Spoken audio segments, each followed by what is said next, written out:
E firmeza? Seja bem-vindo a mais um vídeo do módulo de revisão para o Enem. Na aula de hoje abordaremos o tema mecânica, beleza?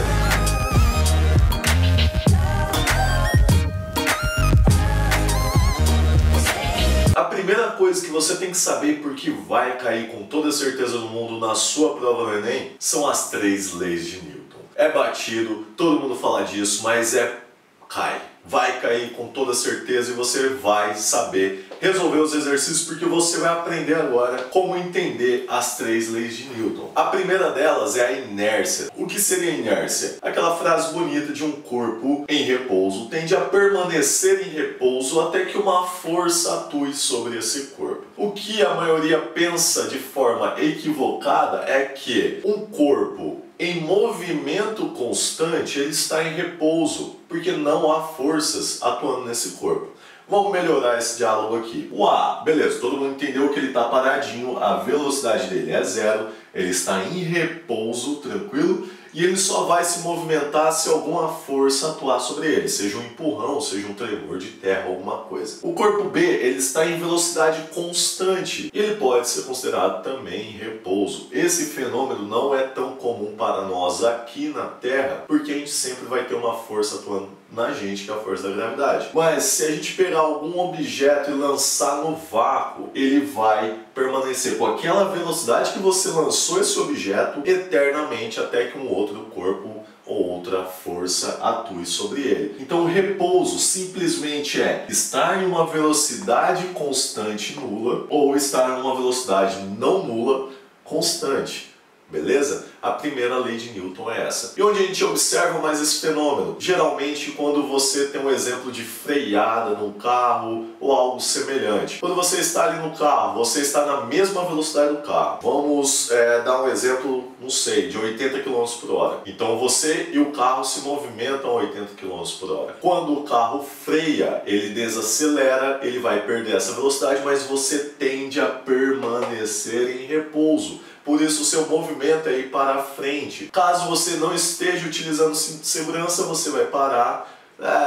Não vai ser muito agradável os efeitos disso. Tranquilo? Outra questão também é tropicões, você está de bicicleta, a bicicleta freia repentinamente, você é projetado para frente, ou mesmo em cima de um cavalo, você e o cavalo têm uma mesma velocidade, o cavalo para, você tende a permanecer em repouso, ou seja, você continua aquele movimento inerte. E é isso, a inércia é muito legal, a gente vê muito no nosso dia a dia e é a nossa primeira lei, tranquilo? A segunda lei, ela vai aparecer a equação, vai ser a única que vai ter a equação das 3 leis. Mas não é uma equação difícil e você vai pegar fácil porque é a equação da tão famosa força. A força é massa vezes aceleração. Guarde isso, repita isso como um mantra. Força é massa vezes aceleração. Força é massa vezes aceleração. O que é legal aqui, as duas são diretamente proporcionais. Então, para você ter uma grande força, ou você precisa de uma massa grande, ou você precisa de uma aceleração grande. O exemplo que a gente deu aqui, num caminhão. O caminhão, ele não costuma ser muito rápido, ele é vagaroso, ele vai ter uma aceleração baixa. Só que o caminhão tem uma massa muito grande. Tendo uma massa grande, a força do caminhão,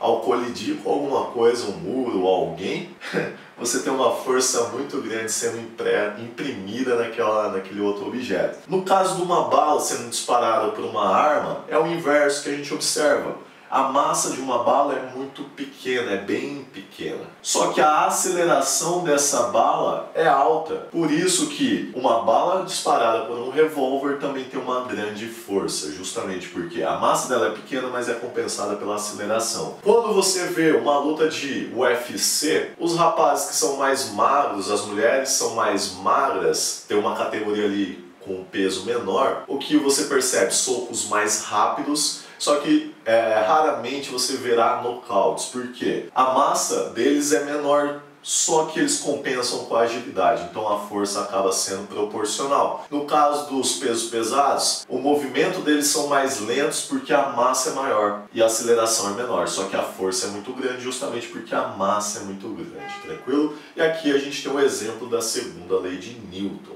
Muito bem, a terceira lei vai ser conhecida como ação e reação. Eu sempre brinco com os alunos, não confunda com aquela ação e reação da vida, que se você faz o mal, você colhe o mal. Não é essa ação e reação. Ação e reação no sentido de, se você está aplicando uma força em uma coisa, com uma intensidade F, essa coisa vai estar aplicando uma força em você, de mesma intensidade. Então aqui temos o exemplo do nosso querido bonequinho empurrando um bloco bem grande, não sei se ele estaria fazendo crossfit ou não, ele está empurrando com uma força FA e o bloco empurra ele na direção contrária com uma força de igual intensidade, só que de sentido contrário. Então se a gente for colocar em termos matemáticos, a força de A é igual à força de B, só que o sinalzinho de menos representa que é ao contrário. Então sempre vai ser assim.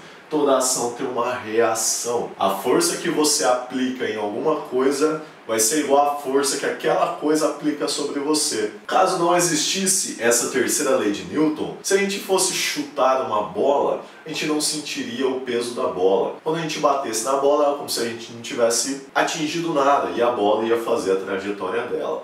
Justamente também é por esta ação e reação que a gente sente a dor quando a gente dá um soco em alguma coisa. Se a gente bater, fazer esse movimento do soco, você está imprimindo uma força, por exemplo, num saco de pancada. Só que você sente a dor, você sente aquela sensação, porque o saco de pancadas também está devolvendo essa força que você deu, mas num sentido contrário, justamente por isso. A questão da coisa se movimentar ou não é para uma outra aula, que é a questão das colisões, beleza? Mas por enquanto, guarde isso, que a terceira lei de Newton vai ser ação e reação. Toda ação que você imprime com alguma coisa, você tem ela te devolvendo aquilo. Então, recapitulando, primeira lei vai ser a lei da inércia.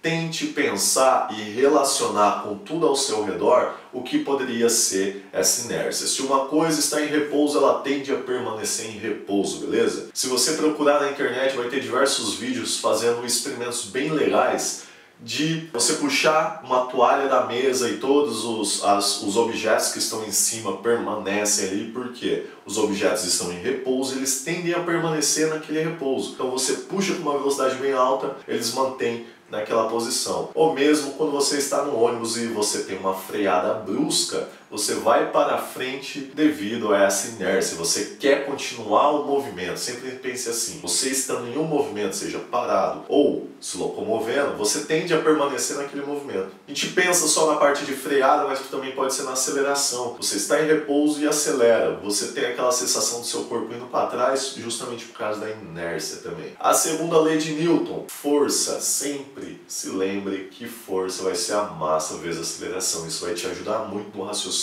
durante a resolução dos exercícios. Iremos dar exemplos, fique tranquilo. E a terceira lei, ação e reação, tranquilo? Geralmente a gente vai ver isso aqui justamente com a pessoa empurrando alguma coisa, chutando alguma coisa, alguém saltando de um lugar para o outro. Então você só consegue ter esses fenômenos justamente porque você está aplicando uma força e aquela coisa está aplicando uma força em sentido contrário. Então terminamos aqui esta parte, esse primeiro vídeo da mecânica, são as 3 leis de Newton, e fique aí para o próximo vídeo.